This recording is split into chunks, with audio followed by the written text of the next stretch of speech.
여러분 안녕하십니까? 의정 토크쇼의 임평순입니다. 요즘처럼 찬바람이 싸늘하게 불면 밖에 나가기 싫잖아요. 이불 밖은 위험해. 이럴 때는 저희 의정 토크쇼와 함께 캠핑 바캉스 떠나보시면 어떨런지요? 자, 오늘 캠핑 손님 경기도 의회 이상원 의원님과 함께 캠핑 떠나보도록 하겠습니다. 의원님 안녕하세요. 반갑습니다. 네, 안녕하세요. 멋지게 자기소개 한번. 네, 저는 고양시 풍동 식사동 구봉동에 지역구를 두고 있고요. 여기 방송 나오는 많이 생각하고 왔어요. 저는 함께하는 이상원, 함께해요 이상원, 함께 이상원입니다. 함께 이상원. 네. 옛날에 저 추억의 그룹이지만은 소방차에 맞습니다. 이상원 씨도 계셨잖아요. 가장 많이 듣는 얘기예요. 그래요? 네. 오, 옛날 분이신데? 나이 젊으신데? 어른들이 저한테 야 소방차에도 이상원 있잖아. 맞아, 맞아. 이런 말씀 많이 하셔가지고. 제가 초등학교, 중학교 때까지만 소방차가 어마어마했었거든요. 그렇다 그러더라고요. 이력을 보니까 네. 이분 참 종잡을 수가 없는 사람이다. 운동선수, 사업가, 크리에이터, 그리고 지금은 정치인까지. 뭐예요, 이 정치가? 이게 인생이 한 3막 정도 벌써요? 되는 것 같아요. 이야. 왜냐면은 지금은 근데 2막 정도 이어져 가는 것 같고 첫 번째는 제가 어렸을 때 야구를 했었어요. 야구 선수. 그러니까 초등학교 때 야구 시작해서 이제 대학교 1학년 때까지 야구 하다가 갑자기 이제 허리 부상을 입었어요. 그러면서 야구를 이제 더 이상 할 수 없다 그런 판단을 받고 이제 세상 밖으로 나오게 된 거죠. 야구 선수를 대학교 1학년 때까지 하신 네. 거예요? 그래서 그런지 몸이 그때까지만 해도 거의 인생의 반을 했으니까요. 그렇죠. 근데 몸은 지금 많이 불어가지고. 불어가지고. 나 지금 야구 선수 같아. 야구 선수분들이 은근히 덩치가 있고 살도 좀 있잖아요. 맞아요. 요즘도 뭐 친구들 만나면 네. 거의 뭐 같은 야구 선수급이에요. 대학 1학년까지 했으면 완전 엘리트 체육 하신 건데 엘리트 체육을 하다 보면 정말 체력적으로 정신적으로 쉽지가 않죠. 힘들죠. 그렇죠. 제가 그냥 경험했을 때는 어려서 운동을 시작했잖아요. 예. 근데 사실 이 한 경기 한 경기마다 주어지는 그 기회가 많지 않아요.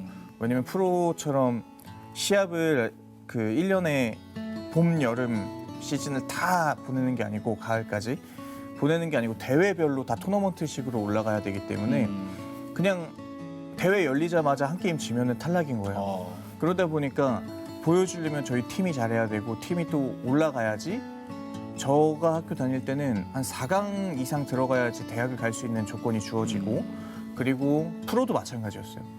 그러다 보니까 이게 심적 압박이 너무 많이 들어오고 또 우리 요즘 일반적으로 그냥 학창 시절에 그냥 공부하면서 커온 친구들이랑 같이 대화를 해보면 네네네. 저희는 사실 진짜 부모님에 대한 그 마음의 빚이 항상 너무 컸어요. 그래요? 예. 왜냐면 부모님들 항상 고생하시는 거 알고 뻑하면 운동장 나오셔가지고 일하는 시간 다 쪼개갖고 저희 뒷바라지 하시는 모습들을 항상 봐왔잖아요.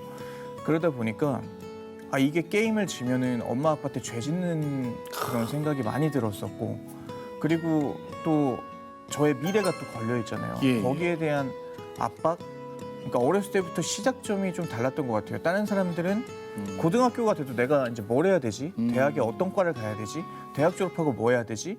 이 고민들을 계속 하잖아요. 근데 저는 초등학교 때도 야구 선수, 중학교 때도 야구 선수, 고등학교 때도 야구 선수, 대학교 때도 야구 선수였지만 부상당해서 그만두게 된 거잖아요. 그러다 보니까 여기에서 야구를 그만뒀을 때 멘탈이 엄청 흔들렸었죠. 말 그대로 그냥 경력 단절이 딱 생겨버리는 거예요. 그럼요. 그래서 야구를 그만두고 나니까 그런 생각을 많이 했어요. 이제 뭐 하지? 이제 뭐 해 먹고 살지? 그래서 사업을 하셨나 봐요. 맞아요. 사업가로 돌아섭니다. 돈을 좀 벌었습니까? 돈을 많이 벌진 못하고 그냥 쓴 것만큼 회수했다. 젊은 나이에 너무 성공하면 좀 그래요. 한번 좀 실패 좀 맛봐야죠. 맞습니다. 그다음에 이제 너튜브 크리에이터로 이렇게 네. 또 진입을 합니다. 어떤 콘텐츠예요? 그거는 이제 사업을 계속 하다 보니까 예. 이 돈의 흐름이라는 게 조금씩 보이기 시작하더라고요. 그러면 이제 어떤 제 돈도 관리를 해줘야 되는 거잖아요. 근데 사실 그런 게 우리 지금 일반 2030 MZ 세대들이 40대도 마찬가지지만 갈망이에요. 내가 돈을 벌어서 이 돈을 어떻게 불리지? 근데 맞아요. 여기다 넣으면은 이게 사기당할 것 같고 예. 또 여기다 넣자니 요즘은 이유를 많이 주지 않잖아요. 그러니까 이제 투자를 다 하는데 어디다 투자를 해야 될지 손을 못 대는 거예요. 그래서 그런 부분들을 제가 제 나름의 노하우를 가지고 한번 좀 쉽게 접근할 수 있는 콘텐츠를 만들어 보자. 네네네. 그래서 시작했던 게 그 너튜브였습니다. 그래서 또 책을 쓴 게 30살 이전에 무조건 1억을 모아라. 아, 맞습니다. 단도직입적으로 묻겠습니다. 1억 있으세요? 많이 모으셨어요? 아, 많이 까먹었습니다. 많이 까먹었어요. 네. 또 이번에 제가 정치를 하겠다고 막 하면서 예, 예. 사실 처음에 일도 오래 쉬었고 올해는 아니고 한 1년 정도 준비 기간을 가지면서 계속 하면서 돈도 많이 썼죠. 모아놓은 거 많이 쓰고 그리고 결정적이었던 게 네네네. 선거 직전에 이제 이런 거 여기서 얘기해도 되나? 네. 그거 있잖아요. 비트코인. 거의 그거 삑. 네, 그거를 너도 나도 다 하니까 안 할 수가 없더라고요. 한때 광풍이었잖아요. 이거. 네. 예. 아직 갖고 계시죠? 아직 팔지 않았으니까 네, 아직 언젠가는, 잃은 건 네. 아닙니다. 예. 아니 뭐 미래에 또 다른 화폐라고 하니까 기대를 갖고 희망을 네, 좀 고맙습니다. 위로가 되는 것 같습니다. 그다음에 정치인까지 지금 하고 계시는데 어떠세요? 이렇게 돌아보니까 야, 이 직업은 정말 나한테 적성이 맞았어 하는 직업 하나만 네 가지 중에 사실 지금 정치할 때가 제일 좋다. 제일 좋아요. 왜냐하면 이 사업하거나 했을 때는 모든 거를 제가 찾아가고 해야 되는 그런 상황이었는데 이제 사실 정치를 하게 된 것도 사업을 하면서요. 왜냐면 제가 정부 지원 사업도 많이 했었으니까. 예, 예. 그럼 여쭤보죠. 왜 정치를 왜 이렇게 사업하시다가 너튜브도 하시다가 발을 담그셨는지. 세상이 너무 저희한테 불합리적으로 돌아가니까. 왜요? 젊은이들한테? 저희는 MZ세대 축에 저도 껴있잖아요. 그럼요. 저희가 사는 게 너무 힘든 거예요. 왜냐면 처음에 창업 지원을 받아서 지원 받는 거 좋죠. 사람들 옆에서 막 대단하다고 하고 어린 나이에 뭐 이런 얘기 하는데 받은 사람 입장은 그게 아닌 거예요. 이거는 완전히 사업자를 생각하지 않고 만든 사업인 거예요. 그 정책이 네. 왜냐면 사업 지원금 얼마 받으셨습니까? 저는 5천만 원 받고 그걸로 프로토타입 만들어서 투자 받았는데 예. 이 프로토타입 만드는 과정에서 그때 대학생 창업을 엄청 권유를 많이 했었어요. 이 정부에서도 많이 했었고. 한때 그랬어요. 네네네. 근데 그래서 이제 저희 학교에서도 엄청나게 이제 서포트를 많이 해줬었거든요. 그래서 저도 거기에 올라타서 이제 처음에 시드머니 5천만 원을 받아갖고 사업을 했는데 처음엔 그렇게 생각했어요. 5천만 원을 받으면 내가 이렇게 돈 쓰고 저렇게 쓰고 저렇게 쓰고 이렇게 써서 이거를 만들어서 내가 VC들 찾아가야겠다. 이 생각만 가지고 있었는데 막상 5천만 원 나오니까 1,000만 원은 어느 몫에 써야 되고 뭐 2천만 원은 어느 몫에만 쓸 수 있고 정해져 있죠. 딱. 네, 다 정해져 있으니까 아니 이게 어떻게 사업하는 사람마다 이게 다 같을 수는 없잖아요. 예, 예. 모든 여건이. 저희 같은 경우엔 개발비에 다 투자를 해야 되는 상황이었는데 돈을 쓸 수가 없는 거예요. 그렇죠. 거기에 항목이 안 맞으면 지원을 안 해주죠. 네. 예. 그래서 이건 아니다. 정책이 네, 너무 그럼- 잘못됐다. 네, 그런 것도 있고 예. 이제 회사를 다 팔고 이제 나왔는데 사회에 나와서 이제 일을 하는데 살기가 너무 힘든 거예요. 물가는 물가대로 계속 오르고 예. 받는 수령액은 적고 예. 이러다 보니까 사실 제가 30살 이전에 1억을 모아라는 책을 썼잖아요. 예, 예. 근데 그 책 쓸 때까지만 해도 그랬어요. 물가는 계속 올랐어요. 그리고 저희 월급은 안 올라요. 그리고 이제 뉴스에서는 막 나오죠. 이제 윗세대들이 우리가 내는 국민연금 다 빼먹는다, 고갈된다. 이러니까 제가 27살이라는 나이, 28살에 제가 제 연금을 걱정하기 시작한 거예요. 그래요? 그러다 보니까 이게 너무 답답한 거예요. 예, 예. 그래서 내가 진짜 언젠가는 정치를 한번 해야겠다. 예. 돈 많이 모으자. 진짜 이런 생각을 하다가 네네. 이제 정치에 입문을 하게 된 거죠. 하소연하시다가 진짜 내가 한번 바꿔봐야겠다. 맞습니다. 그랬구나. 그래서 이제 도의정에 몸 담은 지 이제 1년이 훌쩍 지났습니다. 네. 어떠세요? 해보시니까 이게 맞아요? 저는 잘 맞는 것 같아요. 네. 지금 저희가 현실과 좀 맞지 않은 사업들도 사실 많이 보이고 예. 그리고 뭐 저도 청년이다 보니까 청년 정책에 굉장히 많은 관심을 갖고 있거든요.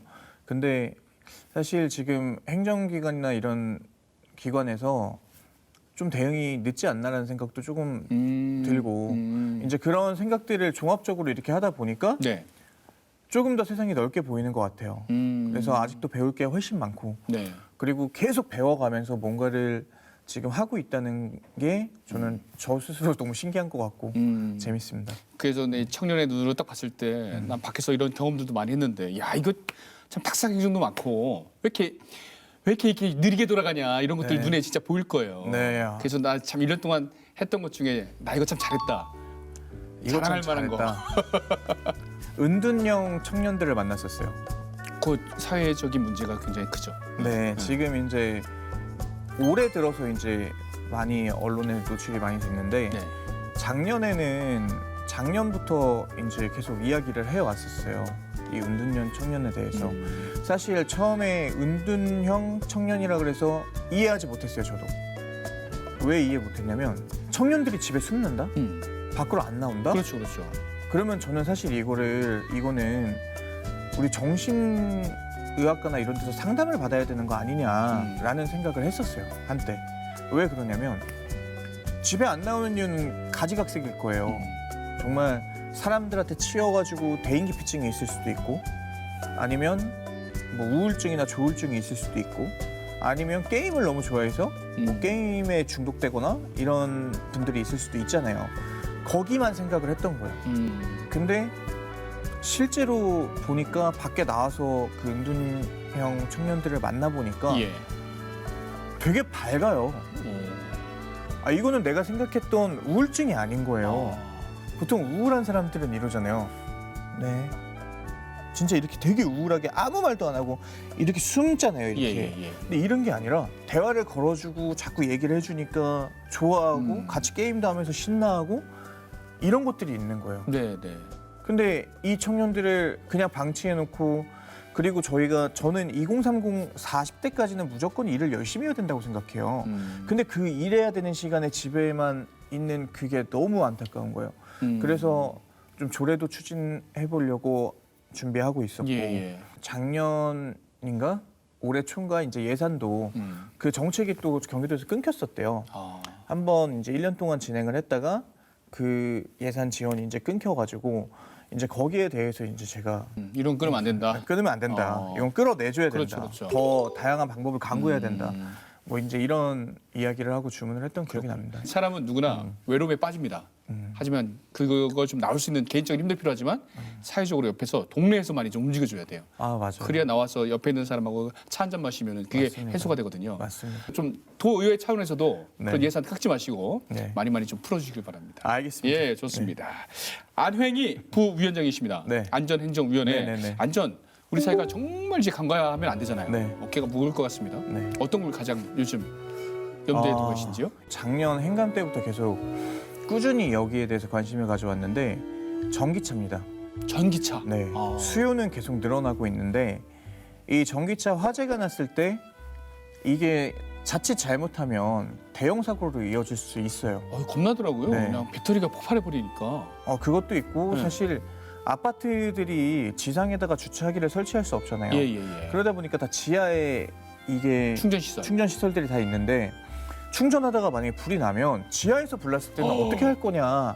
그러면 소방에서는 그 전기차 화재 현장에 나가서 바로 조치하는 응급 매뉴얼이 있어요. 바닥에서 이제 상향식 스프링클러를 밑으로 넣어서 배터리가 밑에 있으니까 예. 넣고 질소포를 덮어갖고 물을 쏩니다. 그래서 이렇게 한 4시간, 5시간 정도 진압을 해야지 꺼진대요. 배터리가요? 네. 와. 배터리가 잘 안 잡힌대요. 예. 그리고 요즘은 뭐 이렇게 저수조 같은 것도 나왔는데 예. 물에 담그면 불이 꺼진다. 예. 그러면 이제 그 저수조 엄청 큰 거를 이제 주차장에 설치를 해야 될 뿐더러 물을 채워서 불을 진압을 했어요. 근데 이게 폐차장 가서 재발하는 케이스도 지금 나오고 있고 그러다 보니까 위험한 거예요. 예. 사실은. 근데 전기차 수요는 앞으로 계속 늘어나죠. 그리고 충전기도 계속 늘어나죠. 근데 진짜 그 옆에 우리 전기차 옆에 뭐 바닥에다 물 쏘는 그런 어떤 스프링클러라든가 이런 시설을 안전 장비들을 구비해 놓은 데가 아무 데도 없어요. 그렇죠. 특히 뭐 오래된 아파트 같은 경우는 기껏해야 뭐 천장에서 쏟아지는 네. 스프링클러가 맞아요, 다겠죠. 맞아요. 그걸로는 어림도 없다라는 얘기잖아요. 어림도 없죠.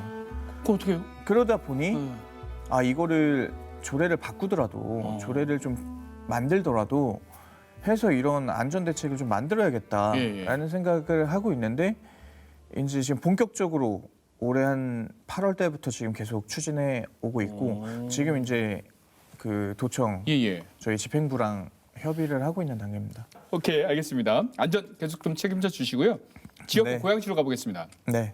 아까 식사동하고 풍동, 풍동, 고봉동. 도봉동, 네. 지역 현안. 고양하면은 역시 교통 문제 아닌가? 맞습니다. 맞죠? 네. 저 이모 둘하고 사촌 형 둘이 살고 있기 때문에 문제가 그렇게 심각해요, 고양시가? 많이 심각해요. 왜냐면 저희 고양시가 109만 도시입니다. 109만의 인구 시민들이 살고 계시는데 예. 이 서울로 나오려고 하면 출퇴근 시간에 너무 복잡해요. 이게 자차를 끌고 가는 것도 문제지만 자차가 없으신 분들이나 이제 경제적으로 부담되시는 분들은 사실 대중교통을 많이 이용하실 텐데 대중교통을 타고 가도 서울 한 여의도까지 얘기해 볼까요? 차로 가면 여의도 1시간 한 40분 걸려요. 거리는 짧은데. 네, 출퇴근 시간에. 그리고 지하철을 타고 가도 여기 뭐 환승하고 뭐 하다 보면 최소 1시간 40분이 걸려요. 여의도까지요? 네. 그렇게 오래 걸려요? 왜냐면 특히 뭐 저희 이제 뭐 대화동이나 네네. 장항동이나 이제 그 일산 신도시 거기는 쪽은 괜찮은데. 이제 버스도 신촌까지 바로 가는 버스도 들어오고 예. 3호선 지하철도 들어와 있는데 고양시가 거기만 있는 게 아니지 않습니까? 그렇죠. 예. 이제 제 지역구 같은 경우에는 이제 안쪽으로 더 들어가야 돼요. 식사동, 뭐 고봉동, 풍동, 그다음에 여기 외에도 뭐 벽제동 이런 쪽은요 교통이 그렇죠. 없어요.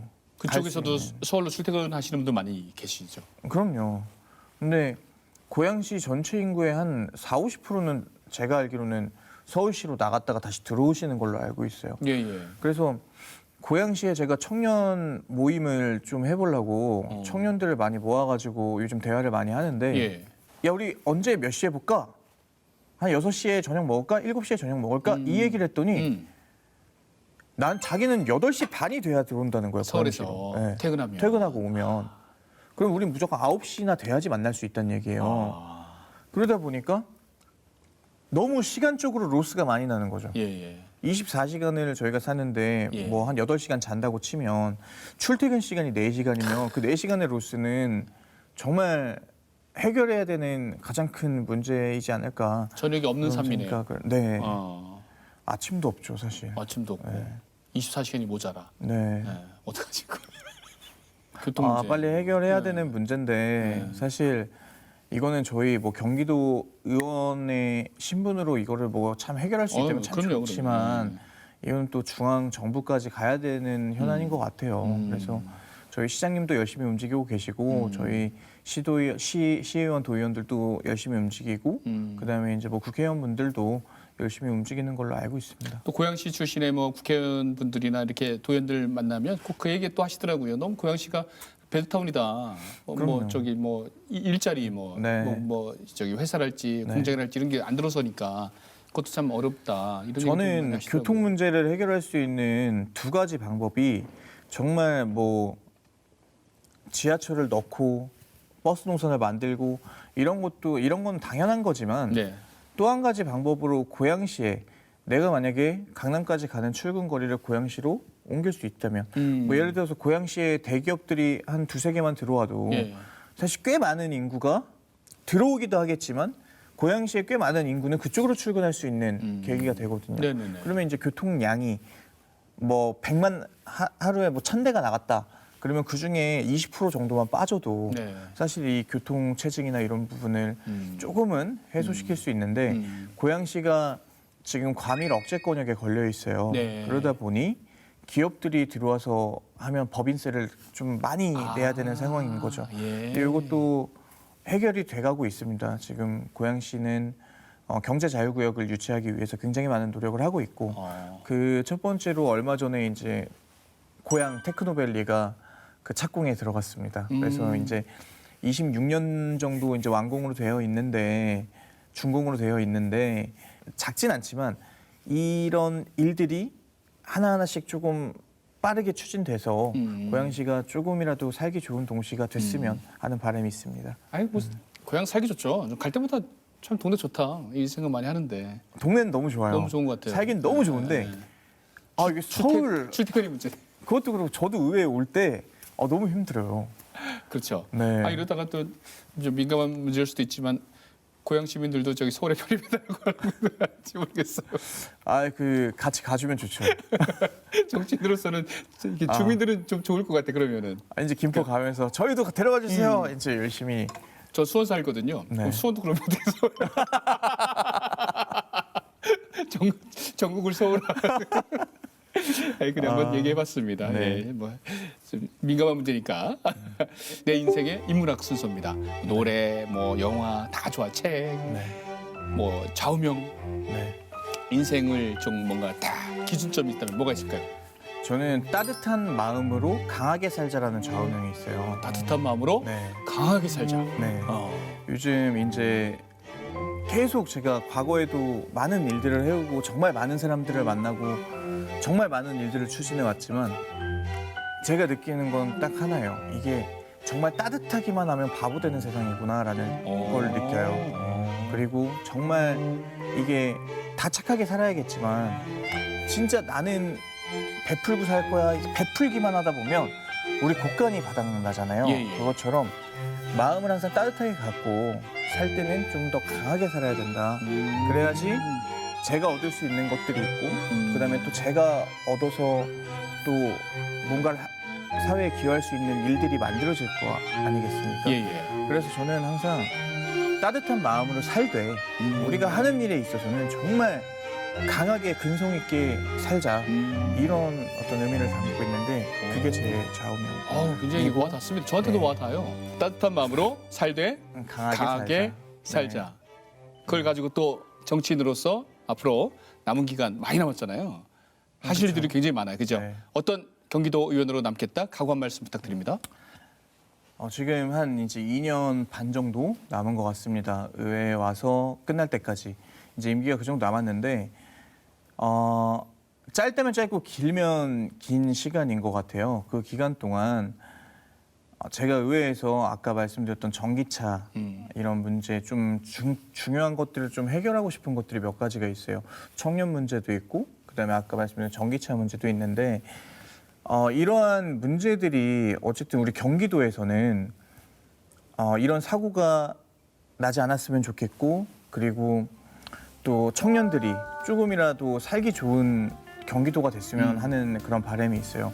그래서 남은 2년 6개월 동안 좀 많이 듣고 그리고 그거를 어떻게 풀어낼지 좀 고민을 많이 하고 또 집행부 공무원분들이랑도 소통을 좀 많이 해서 그래도 경기도 11대 경기도의회에 이상원이라는 의원이 있었다. 네. 이런 것들이 이 사람이 이런 것들을 만들어놨다라는 그런 이야기를 나중에 듣고 싶습니다. 편안한 정책 펼쳐가시기를 응원하겠습니다. 고맙습니다. 네, 고맙습니다. 네.